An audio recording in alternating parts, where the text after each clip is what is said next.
Alexis, thank you for joining us. Thanks for having me. You are going to be a guest host of Shark Tank. You've already recorded some of the episodes, right? I did a full day there as a guest shark. A lot of fun. Okay, those air on CNBC on prime time, as most people know. I want to switch the roles. Okay. I will be the shark, you be the pitcher. Okay. Pitch me on Athlos and why women's track and field is a good investment. Well, I'll tell you, it's the same thing I saw in March of 2019 when I tweeted about how I was going to start a soccer team in the United States that would one day be worth billions of dollars. That ended up being Angel City. And the why was every 4 years, the whole world, but especially the United States, is paying attention to these women who are the best in class. Back in 2019, it was women's soccer. And a year and a half ago, it was track and field. Every 4 years, we watch the very best. We cannot look away. It's one of the most popular sports, and we have household names like Tara Davis Woodhull, Gabby Thomas, and of course, Sha'Carri Richardson, who have captivated us during the Olympics. And then they disappear. But why? They're still just as great in between those 4 years. And so Athlos is a chance to build a women's first track and field league, to turn these ladies into even bigger household names, to let us see them in prime time, in prime locations, at an elevated level with great partners every single year. All right, so since I'm the shark in this, I'll try to poke you a little Please. bit.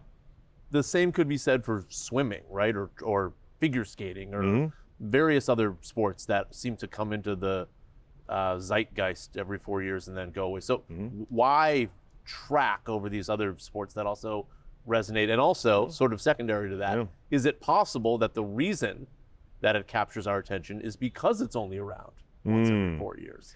I feel so confident after the success I've had in women's soccer that I know it's not just because there's a scarcity. And then when it comes to why track and field first, there are a ton of other amazing Olympic sports and events. I've only got 24 hours in the day, and so I had to optimize my focus. And the reason why track and field, frankly, it's the OG sport, right? The very first Olympic sport was a foot race. This is in a fundamentally basic human activity, running, that every single person can in some way relate to, although very, very few can do it at the level these athletes do it. And let's just abstract away what's happening here, right? These are humans going as fast as they can in some kind of an oval type shape.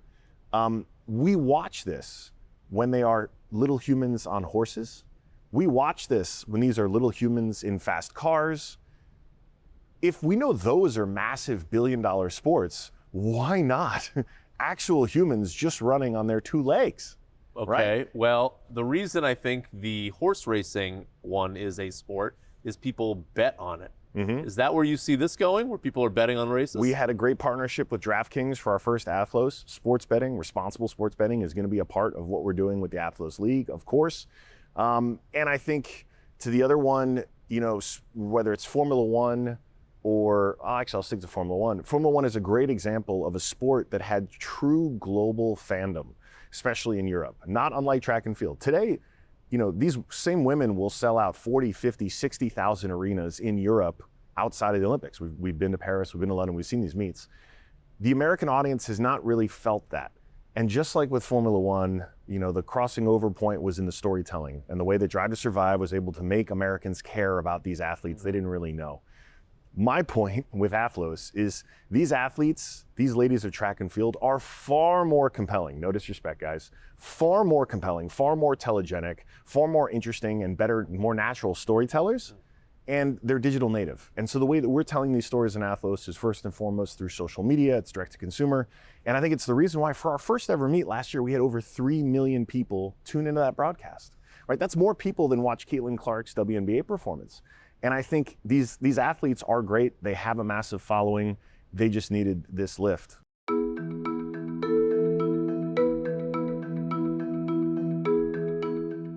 Make the business case for me, because as people know that are viewers of CNBC Sport on a weekly basis, most of the money for these leagues come in the media rights. Yes. So what is the media strategy to monetize this? Yes. Because an event is a lot different from what you're proposing here, which will start in 2026, which is a league. That's right.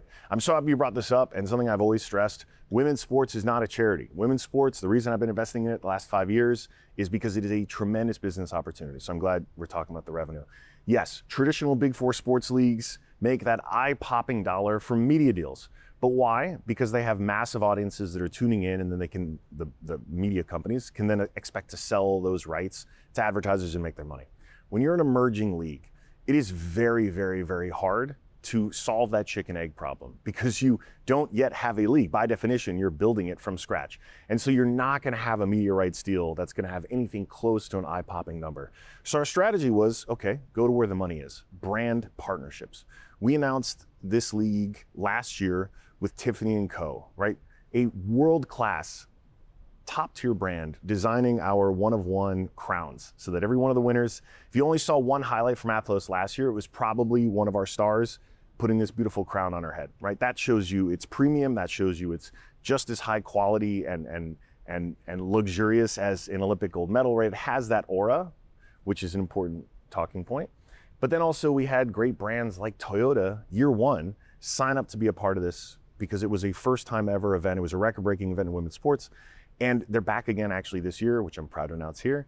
But what's so compelling here is these are brand stories from tier one brands. We have probably another 4 to 5 that we'll be announcing here in the coming months. By the time this airs, it'll already be public. But you'll see we took a brand first approach where we said, listen, we know we can capture the attention of 3 million plus people last year. And again, credit to the Tiffany's. And that was done mostly on Twitter? It was digital. It was through, so to the media deal, we opted against exclusivity because it would have given us, frankly, a pretty limited windfall. Like we wouldn't have made much money from it, and instead opted for breadth and reach. So we were on ESPN Plus, rebroadcast on ESPN2, DAZN, X, and YouTube. So just to clarify, the strategy at that point was, the thinking was, we'll make our money from advertising through breadth brands rather than through an upfront fee because it'll be so minimal because who knows what the audience would be for a first time event. And what's so important, especially for a global sport like track and field, is that you have an audience who can watch Athlos anywhere they are. It was so crucial because so many track and field fans today have so much trouble actually watching their favorite athletes.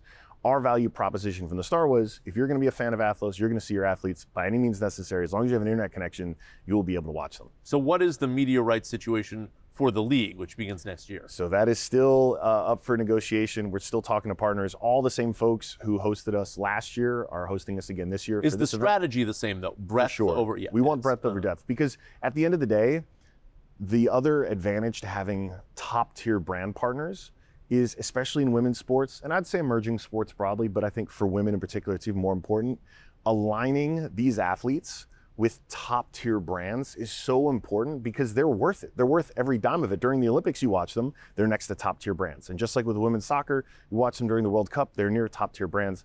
When you're building any kind of emerging league like we are with Athlos, you have to keep that bar high. And so we'll compromise on a big fat media deal because I'd much rather have the distribution today.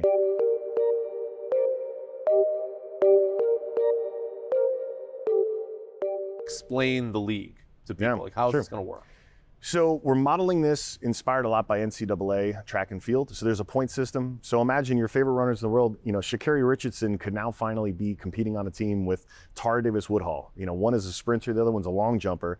But by having a team-based track and field meet, you're going to have all those events in probably 3 cities next year. I won't commit to how many. We're obviously, New York is our home base. We're obviously going to take care of New York City again next year.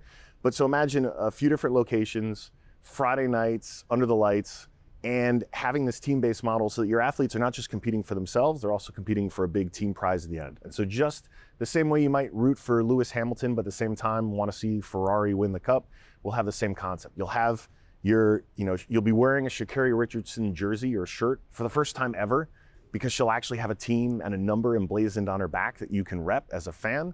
And you'll be cheering for her individually, but also for her team and the points. So every runner, every jump has something at stake. And will there be individual owners of each team? At some point. We are more than likely incubating the first batch ourselves. The reason why, we've now, through Angel City, we've obviously shown success. We also, I bought and started the first team in Tigers TGL, this team golf league, LA Golf Club. We've had tremendous success there too. And so our mindset is, look, we know better than, frankly, anyone how to launch these emerging teams, how to tell their stories, how to do that content. So we're going to give them all a running start so that when we do bring in outside owners, they have something that's got a brand and identity and some motion.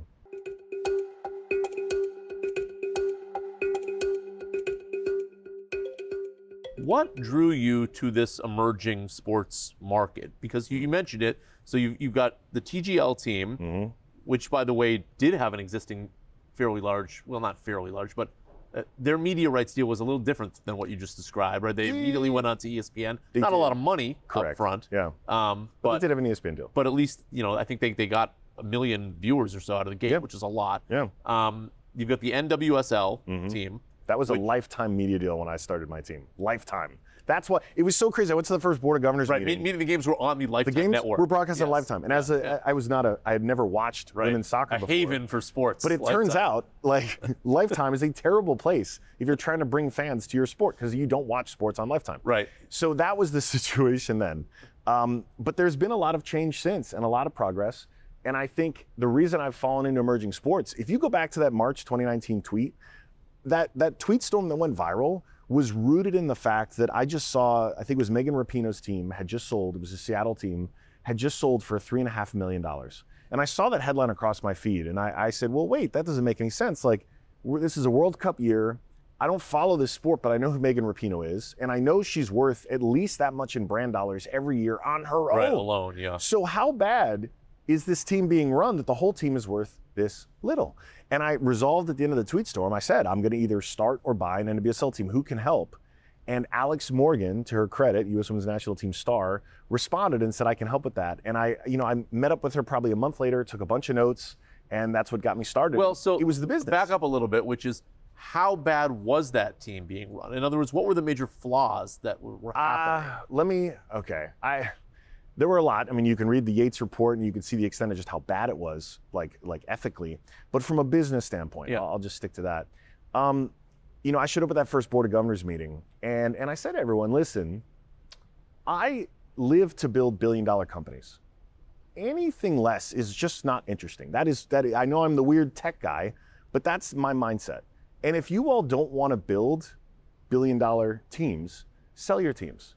The reality was every single owner was either doing something nice for their daughter or their granddaughter. It was a gesture. It was almost like a charity. Oh, this is just a thing I do because I have a daughter who likes soccer and this is her little thing. Right. We have no intention of making any money. Wanted to invest. No one treated it like a business that could one day have an enterprise value of billions. And so, obviously there's been a lot of transition since, but the reality was no one was investing the dollars. And, the sad reality was, again, it didn't cost a lot to start this team. The expansion fee was only, under $2 million.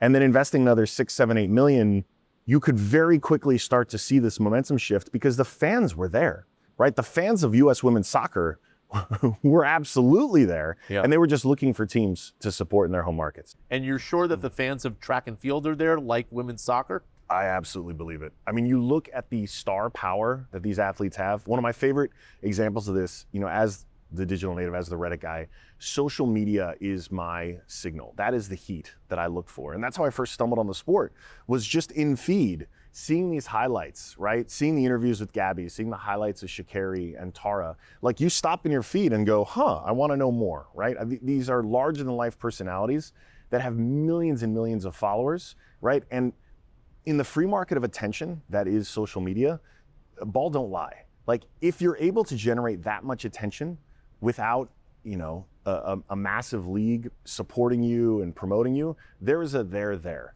And these stars of women's track and field are that big. And again, the numbers don't lie, whether it was the 3 million people who tuned in last year and whether it's the millions of followers they have on social, that's real.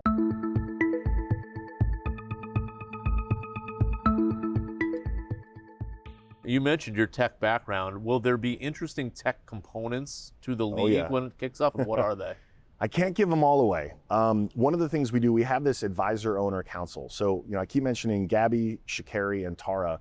Not only are they going to be stars of our league, they're also part owners. So they have equity. They have a stake in this, which is really, really important to align interest. And they're part of an advisory board. So we actually just had our first call with all three of them. It was 2 weeks ago with me and my team. And just going through the planning for the league and everything else, getting their feedback on some of the different more sort of nuanced dynamics, we want to hear it all.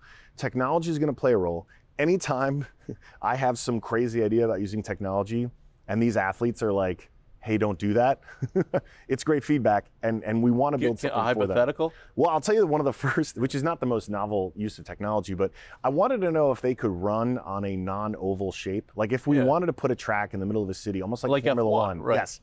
Everyone told me that was a terrible idea, don't do it. Because they are so used to training around the corners and the turns, like it would be like, it'd be like messing with the three-point line on a basketball court. It just was too sort of too unorthodox. Okay. The ways that we're building with technology as it stands today, we've already launched a social network called Inner Circle, which is for track and field athletes, not just Athlos athletes, but any, to solve this problem of harassment that a lot of these athletes feel online because social media is so toxic. They know they have to spend time there because it helps them build their brand and make their money, but they hate actually being in there in the comments and the DMs. So we've designed an athlete-first social network that we launched a few months ago. We're looking at how do we tell these stories using technology direct to consumers every single day.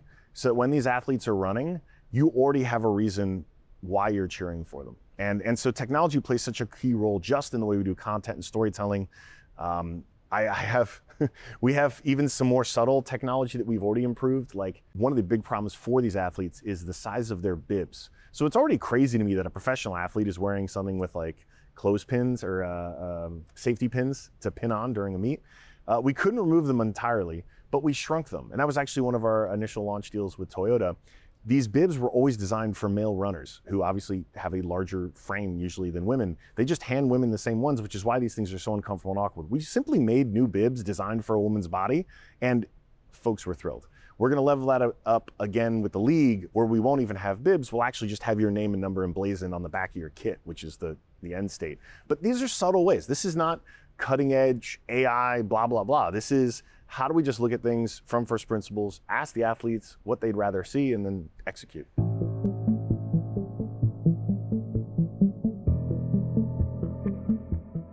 You make investments and then you have your own venture firm that makes investments. But your wife, Serena Williams, we said that in this broadcast, we probably should mention that, also makes investments. How do you figure out which ones are yours and which ones are hers and which ones are together? We keep it very church and state. And that's by design. And also, so I'm one of the largest, I think I am the largest LP in 776. So I've invested over 9 figures in my own funds. When I'm investing through 776, it's me. It's my kids' money as much as it is institutional investors. And we keep it, my wife and I, very church and state. Every now and then, it's funny, all of my sports investments thus far, I have brought my wife into vis-a-vis like, hey, we're married and this is the thing I'm investing in. So obviously, you're getting half of the upside that I am. Right. But it wasn't until she made the investment in the Toronto Tempo. That was actually her first investment in women's sports, and that was all her, and it was awesome to see. Like I said, we keep it church and state. I am very competitive, and while I have given her advice when she's asked for it about org management and different sort of business things, I want to have the best possible returns, and so we keep it very the best possible separate. returns relative to your wife. Everyone. Okay. No, I want to beat everybody.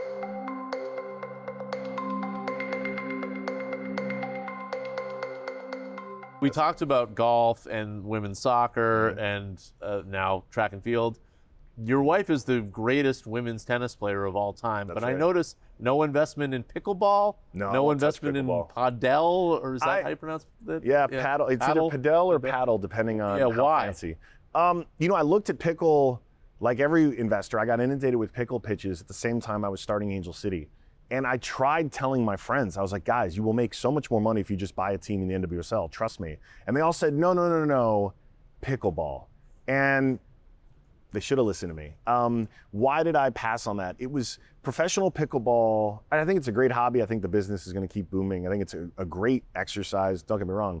But again, it was just, I think it was sort of an indictment of the state of investing in women's sports in 2020, where I could say, listen, women's soccer is the most popular thing in the United States of America. More Americans probably think of soccer as a sport for women than men because the men are so bad and the women are so great. So here you have an asset that's already proven. It's the most popular sport in the world, and the American women are the best, have been the best for decades. You don't need to know anything about the sport, but you know the American women are awesome, and it is the most popular sport in the world. This is not a hard sell. And meanwhile, I'm hearing these pitches from people that are like, okay, and it's a wiffle ball with a thing that goes like this, and anyone can play it, which is great for a hobby.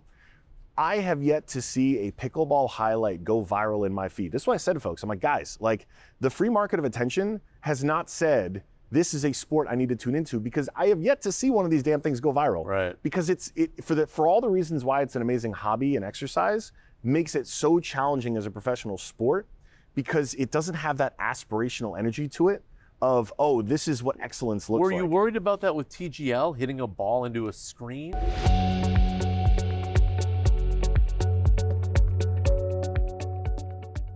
Buying the first team, investing early in the league, I had plenty of people saying, dude, what are you doing? It's a simulator league, no one will care. And I said, that's fine. You should have listened to me with women's soccer. You should be listening to me now, but good luck. The reason why, and again, this is, I think, the advantage of being an outsider. I'd never watched women's soccer before. I'd never watched golf before. I'd never even played it. I am a general American sports fan. I grew up on one sport, NFL, American football. Football was the sport I played. Football was the sport I loved. That was the only thing that mattered in my household. Dad would change the channel when tennis came on. Sorry, Serena. She knows that. Like, that was the only sport. So I am a straight down the middle, stand-up American sports fan. Football is it. It's very one-dimensional. Which team? The Redskins, now the Commanders. It was, that also taught me a lot about team ownership. Yeah. It was before the Ravens, so we didn't convert, we didn't switch. I had friends who did, and I still lorded over them because they were just chasing that Super Bowl winning team. Anyway, it's okay. It's paying off now that we got our guy, Jaden. So the reality is, as an outsider, I can't help but look at this sport as a child almost. And so what was the value proposition?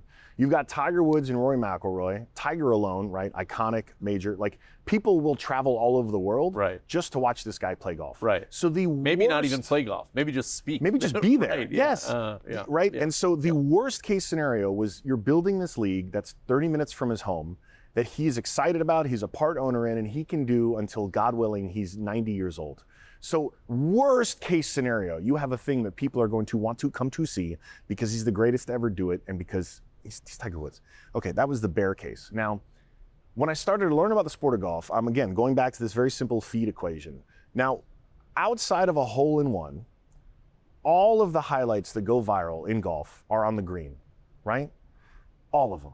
So again, now you're creating a space where, okay, yes, you're teeing off into a sim, but all of the action, all of the drama is on a green that changes with every shot, thanks to hydraulics and all the stuff and rotating, and is surrounded by a bunch of screaming fans.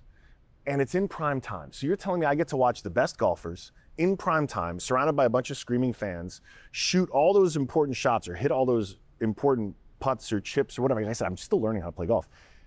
In prime time, that's a product I will watch because I don't need to devote 3 days and 12 hours on the sofa. That's a product I would watch because I don't get any filler. I am just getting 3 dudes mic'd up, having the time of their lives, and you're starting to see them as like full athletes and not these one-dimensional golfers who can't show a personality. And so from an entertainment standpoint, I had a very strong hunch that you'd be able to tell a story in 2.5 hours that fans would tune into. And yes, it blew away ESPN's projections, did great numbers.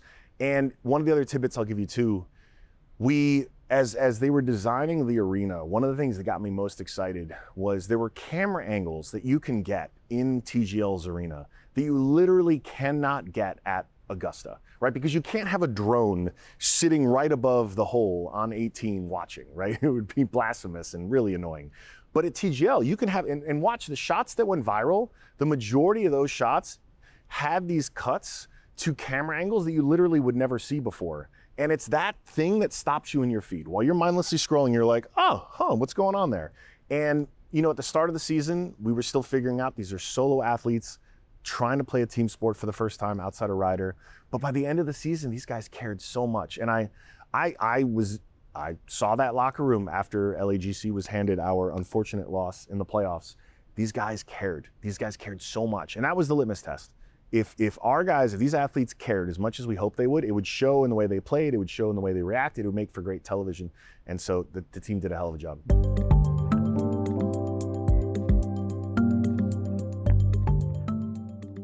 By and large, the TV ratings for the big sports continue to go up, whether it's NFL or NBA or Major League Baseball. Like there was a dip around COVID, and more or less they've all kind of bounced back here. Yeah. And now you see these emerging sports leagues, which you're investing in.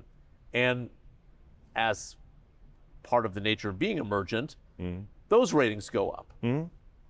But is there a world where there's just too many of these things and people do not have enough time? And are you concerned with that you may just hit the wall at some point and then the air comes out? Because again, a lot of enthusiasm around women's sports in general right now. Yeah. My assumption is that you feel like maybe the market is so untapped that there's just decades of growth ahead of us. But I'll let you say that. I think, so in women's sports in particular, there is still a massive growth opportunity ahead, because we are just starting to see what happens when these leagues and these teams and these athletes are getting the investment of resources, of exposure, of dollars. Like, there's still room to grow. Now, yes, in the general media landscape, everyone still only has 24 hours in the day. So we're all competing for attention. And you're already seeing, the younger generation sports fan is much more likely to be a fan of these emerging leagues, and disproportionately, those leagues are mostly women, but emerging leagues. And that new fan consumes sports very differently than you and I, right? I had a religious observance every Sunday with my father of sitting in front of the TV watching not just the Commanders play, but probably the 4 o'clock game and then the Sunday night game, right? That day was blocked and I watched live broadcast the entire time. This new generation of fan, much more fickle and much more on demand. And so the likelihood of them spending 2.5 hours to sit in front of a TV for a full game, full match, full meet is much less likely. And so you've got to tell the story where they are in the bite-sized pizzas that they are consuming. That's why it's social first. That's why we're building the relationship between our Athlos athletes and these players every second they're not actually racing, so people feel that connection and they care even more. And so, yes, there is at some point, you will run into people having too many options.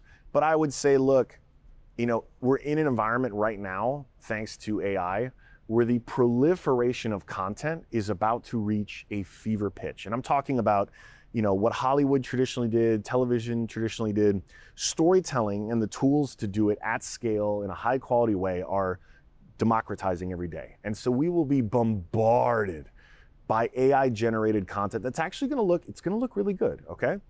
And this is part of my bigger bet on sports, is that it's the only pillar of entertainment that is durable. It's the anti-AI bet, because no matter how great robots get, no one will pay money to watch robots play soccer. Like maybe once for the novelty, but we will not cry when because a robot is eventually going to hit 100% of shots, is going to hit 100% hole-in-ones. Like it will not be interesting. Sport matters because it's humans doing it.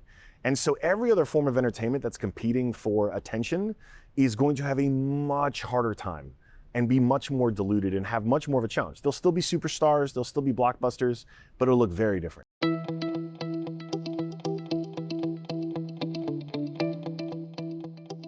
Are there particular sports tech investments that you're excited about? Yeah, well, this is what's been so fun about being a team owner, especially in emerging sports, because a league like the NWSL had no investment, had nothing.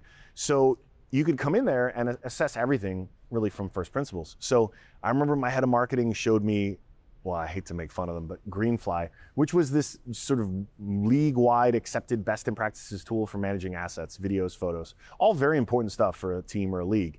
And it was so offensively bad. As a product designer, I'm like, this is garbage. We're either gonna build something ourselves and it'll be $1 billion company, or we're gonna find a team that's doing it, invest in them, and then bring them here and help them grow. We ended up finding a company called ScorePlay, small little startup in France doing like a few $100K in revenue a year, great product sense, great leadership. We invested, brought them to the States. Within like a month, half the NWSL was using it because it was obviously better software. And they've since grown, and now the ScorePlay has done phenomenally. They just ran Roland Garros's video across all those matches.